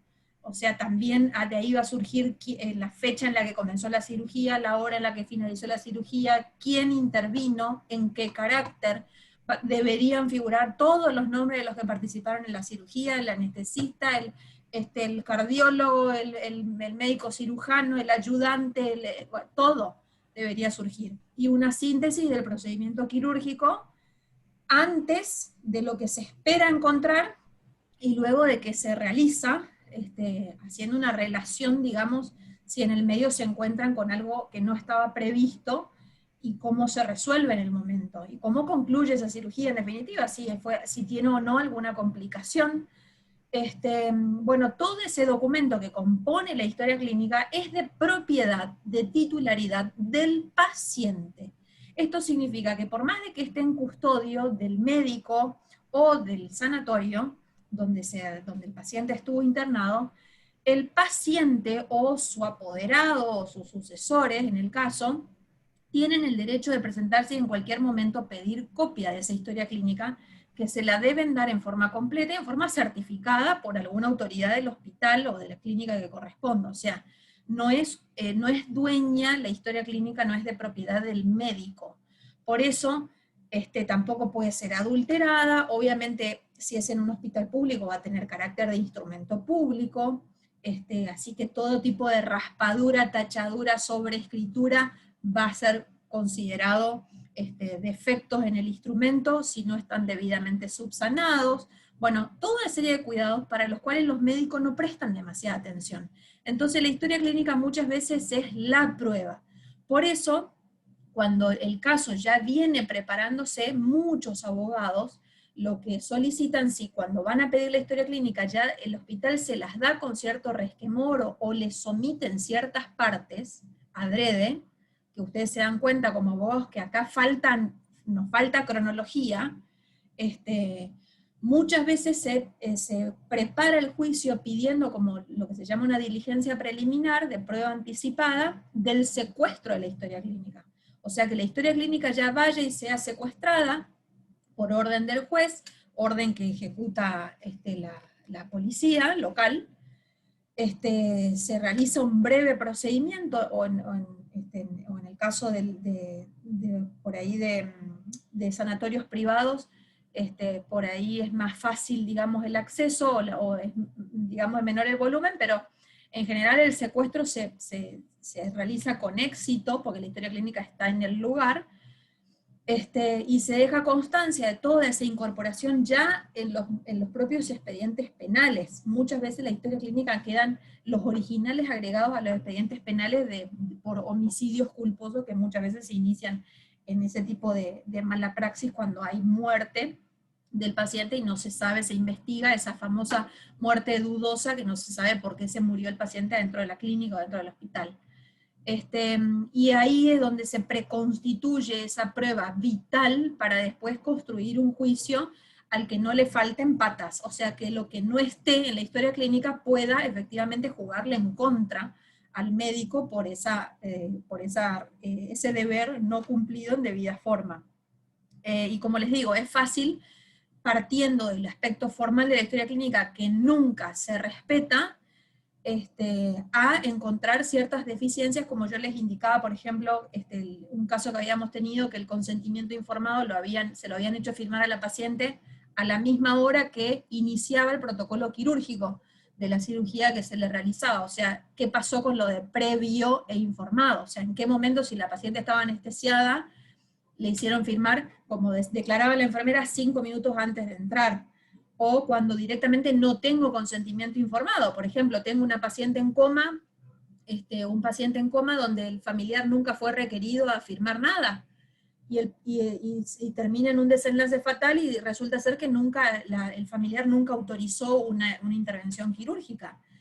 Y ahí también hay que evaluar el tema de si era urgente o no, si se podía prescindir o no de ese consentimiento informado, lo que explicaba Pedro acerca de esa situación de urgencia donde el médico podría llegar a prescindir, pero si no está acreditada la urgencia, va a estar al horno si no requirió esa conformidad por parte del paciente o de sus familiares. Y por otro lado, todo esto entendido desde un punto de vista de obligaciones de medio, con lo cual, digamos, probablemente pueda lograr acreditarse la falta de diligencia, analizando, igual que el abogado, analizando el incumplimiento de deberes específicos, como esto de la historia clínica, como lo del consentimiento, lo del deber de información, y en definitiva prestar en forma diligente su servicio médico. Analizado desde un punto de vista de lo que va a ser una responsabilidad de naturaleza contractual, rara vez va a ser extracontractual, pero en general se enmarca dentro de un ámbito contractual. Se entiende que hay como una especie de locación de servicio entre médico y paciente, además de lo del secreto profesional, bueno, los deberes comunes que todos conocemos. Acreditado esto, ahí sí puedo llegar a buen puerto con mi juicio de mala praxis. Si yo no logro acreditar esta base, no me va a servir de nada lograr acreditar, por ejemplo, los daños, porque si de arranque yo no puedo demostrarle al juez que el responsable del obrar antijurídico es el médico, y que el nexo de causalidad de mis daños lo vinculan a ese obrar, el caso se me va a derrumbar. O sea, yo puedo tener muerto al paciente o lesionado gravemente al paciente y no tener prueba suficiente para imputarle ese obrar al médico o eventualmente al sanatorio. Respecto de la responsabilidad de los establecimientos de salud, sean privados o sean públicos, está dicho, incluso a nivel local por el Superior Tribunal, que probada la culpa del médico, la responsabilidad del establecimiento asistencial es objetiva, o sea, entra de cajón el sanatorio o hospital para el cual el médico estaba trabajando en ese momento. O sea que no tengo que demostrar que el hospital incumpliera. Puede ser que agrave la situación si yo logro acreditar, por ejemplo, que la persona contrajo un virus intrahospitalario por una deficiente limpieza de la sala de internación. Puedo acreditarlo, pero no hace falta en tanto yo tenga responsabilidad de un médico. Por ejemplo, me operé en el Sanatorio del Norte, y bueno, el Sanatorio del Norte, más allá de no tener una relación de dependencia con los médicos, que muchas veces alquilan la utilización de las herramientas de los consultorios o de las herramientas para hacer las intervenciones quirúrgicas, y hay una responsabilidad por justamente brindar el espacio que al paciente le hace generar mayor confianza en el médico. Entonces, desde esa perspectiva, el sanatorio entra a responder derechamente. Es muy difícil que el sanatorio logre esquivar la bala, o que el hospital logre esquivar la bala una vez que ya está probado que el médico obró forma negligente o incumpliendo estos deberes, como les decía, porque además la historia clínica queda en custodio del sanatorio, así que cualquier modificación que también nos tocó, historias clínicas adulteradas luego de la muerte del paciente, o con agregados con fechas posteriores a la muerte del paciente. O sea, imagínense que vivo el médico ya conocía el desenlace, entonces fue a la historia clínica y trató de subsanar y corregir y hacer una evolución de todo lo que le había faltado poner a la historia clínica, o sea, ya se la vio venir. Que también, como les decía, hay casos. La jurisprudencia que comentó Pedro es vieja, pero es lo que pasa, es la realidad, sobre todo en el interior de la provincia, en lugares que por ahí no tienen un completo servicio médico para los pacientes. En el caso de Pedro era una paciente que tenía que ir a cesárea y no tenía el hospital para hacer cesárea. Entonces, en esa derivación que decide hacer desde allá el médico de guardia, se produce prácticamente el nacimiento del bebé, que queda con la cabeza dentro de la mamá, para no ser tan, digamos, darle a usted la información que a Pedro le costaba procesarla, pero que obviamente tienen que ver con esa deficiente estructura que en el interior se observa a cada paso, digamos. O sea, a mí ahora hace poquito me tocó ver también otro caso de un niño, también fallecido, en un hospital también del interior, donde también la mamá demanda al Estado de la provincia de Corrientes, todavía aplicando código viejo, cuando se podía, como, digamos, propietario de ese hospital público, que también tenía que realizarle una serie de estudios al chico para detectar que tenía una infección interna en su cuerpo, que le había producido una deficiencia respiratoria, una neumonía, y por no tener el hospital las herramientas para hacer los estudios correspondientes, la enfermedad no se le detectó al tiempo y el chico murió. Entonces, lógicamente que todo eso incide al momento de condenar y de ponderar la responsabilidad de los médicos. Y hay casos muy, muy emblemáticos cuando, si en algún momento les toca esto, hay un caso muy significativo que justamente cayó en mi juzgado, que debe tener más o menos 20 años, todavía la gente no cobró la indemnización, siguen peleando planilla, liquidación, y si aplicamos esto, y si la tasa de interés contra el Estado y contra el IOSCOR, a ver si logran materializar lo que ya está dicho hace muchos años atrás, una sentencia de condena que obtuvo, que no sé si en algún momento se las comenté, era un matrimonio que había, donde ella estaba también embarazada, y habían ido de urgencia hasta al lugar donde ella iba a tener, donde iba a dar a luz, y le habían hecho una transfusión de sangre que resultaba ser que provenía del banco de sangre de acá de Corrientes, que resultó que tenía HIV. Y cuestión que la infectaron de HIV al matrimonio, porque obviamente ella lo contagió a él, y el bebé se murió. O sea, el bebé ya nació sin vida. O sea, imagínense el daño que se le provoca a esa familia. Después se logró acreditar que el banco de sangre, en ese momento, estoy hablando hace 20 años atrás,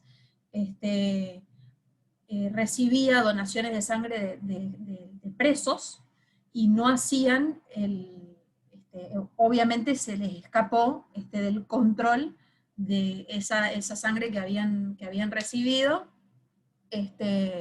Sí. A ver, espérenme que iba a leer. Ay, se me fue el chat, espérenme. Iba a leer, sí, casos como estos van a encontrarse al pie del cañón cuando necesiten.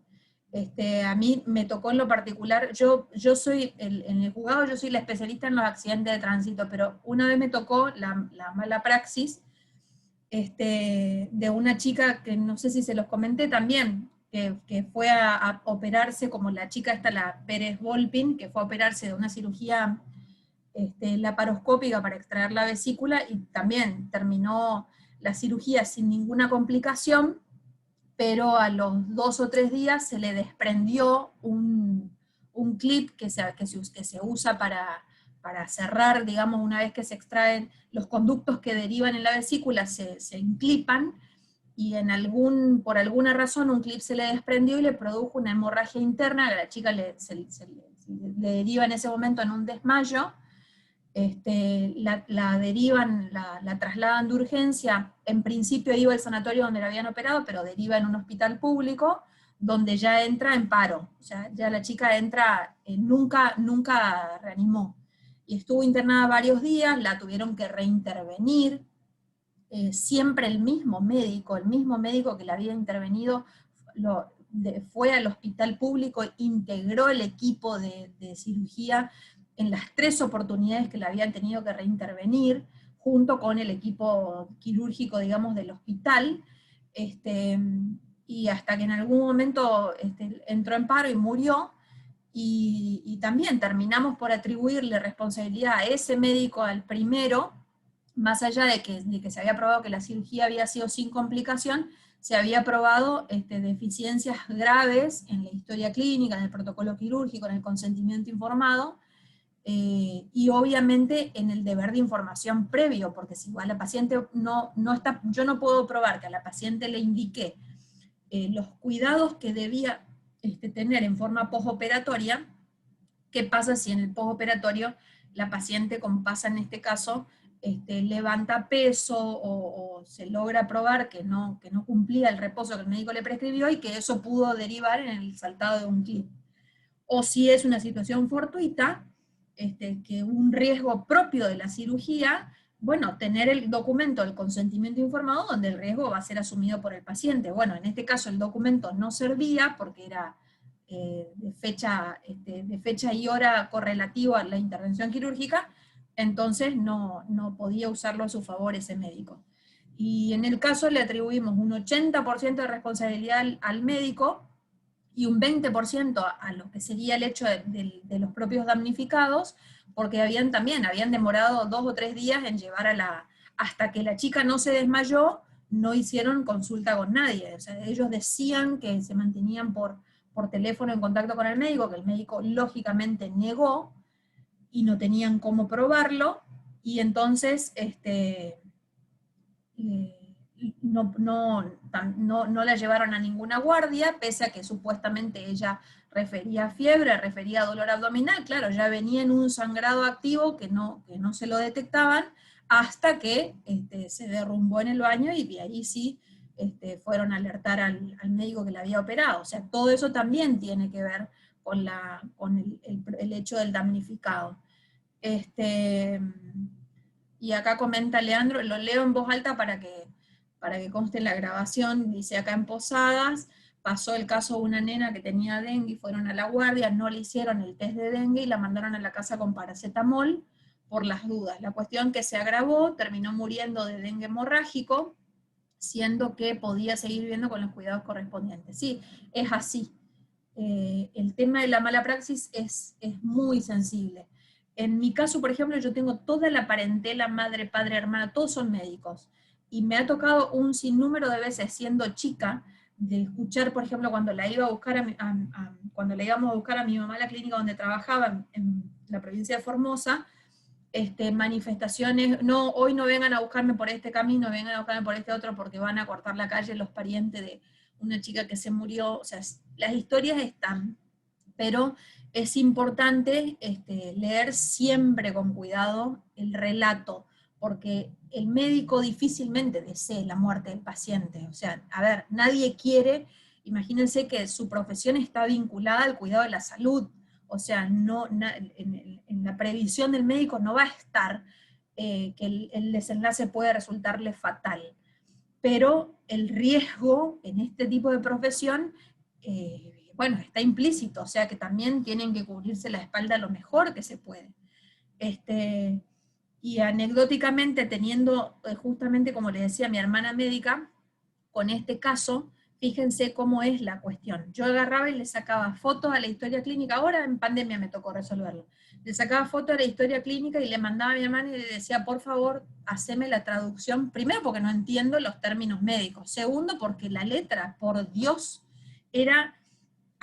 parecía adrede que lo hacían ilegible, o sea, y ella me explicaba, me hacía la traducción, me mandaba audio, me hacía la traducción y me explicaba qué significaban términos que uno no está acostumbrado, qué sé yo, la arteria cística, el hemoperitoneo, y bueno, uno tiene que también como abogado hacer la investigación del caso y entender cuestiones que exceden de lo que uno estudió, de lo que uno está preparado, para poder también entrar en el tema y hacer algo como, digamos, que tenga cierta lógica, no salir con cualquier cosa, nada más que el texto del jurídico y sin analizar lo que fácticamente sucede.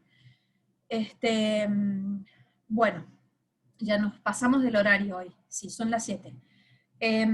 Nos quedan 2 temas nada más por desarrollar, voy a cortar acá la grabación.